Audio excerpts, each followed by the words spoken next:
Here we are with Clair Obscur Expedition 33. And I gotta be real with you as usual. I'm not really a JRPG fan. It's not really been my genre. I've played a couple of them, but when it comes to RPGs, I love games like Mass Effect. I did love Baldur's Gate 3. The Witcher, of course, is a classic to me. Games that are often more grounded, though, more Western in their approach. So when I tell you that Clair Obscur Expedition 33 hit me like a Optimus Prime truckery a bit, I mean that. And the fact is, man, I really wasn't planning on picking this game up, not off the dump. I was playing Oblivion Remastered, trying to go through that until, randomly, completely out of nowhere, I was on a stream, and the host of This Is Awful podcast, amazing dude by the way, for gifting this to me after we had a conversation in one of his streams. With that gesture, being what that was, I was like, all right, I'm gonna try it out and see. I mean, it seems like it's interesting. It's getting a 97 Metacritic with users, a 92 with the critics itself, but I really wasn't expecting it to make me feel some type of way. And that type of way is like a classic nostalgic feel of curiosity in a new game that's fun and different and entertaining. And being that I do enjoy art, the art style itself, like the surrealist aspect of it, Salvador Dali is one of my favorite artists, and this RPG where the paintress erases people from existence every year with that type of art style, beautiful to me. The music, one of the best OSTs I've heard. It's devastating. The world, like living inside a dream, and yet somehow it all works. And I think the thread that kind of ties everything together, if you are going to delve into the game, is the story itself.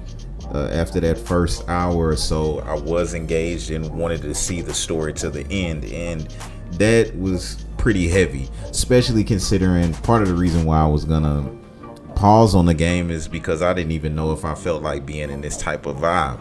But truthfully, what hit me the hardest was the emotional weight of the game, which was cool actually. And you basically play as characters in their 30s who've grown up knowing that their time could be up any year. There's this underlying dread and hope. It's poetic, painful, and grounded in human truth. Combat wise, it blends turn-based and timing-based mechanics. Think like Paper Mario meets Darkest Dungeon. I was thinking some Souls-like themes to it. I'm sure Final Fantasy fans are gonna find a lot of ties in it. I'm not really deep into these, like I said, so I did enjoy Final Fantasy Rebirth. That was a great experience, but for me, or for fans that don't have a lot of experience with turn-based games and have been turned off by them, I think it's a great entry point because it surprised me how much I liked it. Even without being a big fan of this combat style, I was engaged the entire way. The parry system, though it's unforgiving, once you get the memorization and the rhythm to it, it's powerful actually. It basically negates any damage that is going to come your way. That adds a built-in challenge.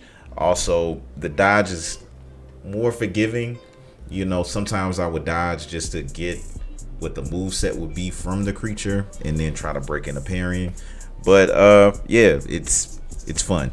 In fact, I wasn't expecting it to have me reminiscing about older experiences, specifically like the Mass Effect trilogy with Shepard, where you at least had a little bit of minimal character customization. But just from the beginning of that story, want to be driven to see that all the way through with the choices and options. And even though Expedition 33 is a more linear experience, it stands on its own.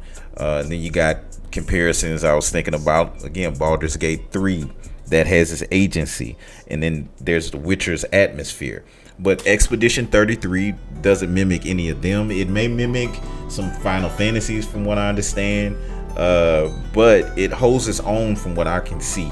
And I don't say that lightly because I'm listing personal all-time favorite games, so I can completely understand the argument where people will say, hey, this is an all-time great for them.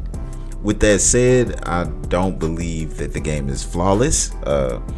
The UI could be a bit tighter. It's a couple of late game moments and choices that I found to be a bit interesting, but such as the art. And in the big scheme of things, those are specs in what's otherwise a masterwork, especially when you realize and keep in mind 33 French people made this game, and that's what's truly mind-blowing to me.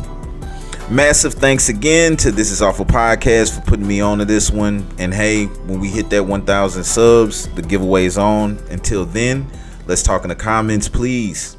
Is Expedition 33 a 10 for you or not? Y'all stay safe out here. Peace.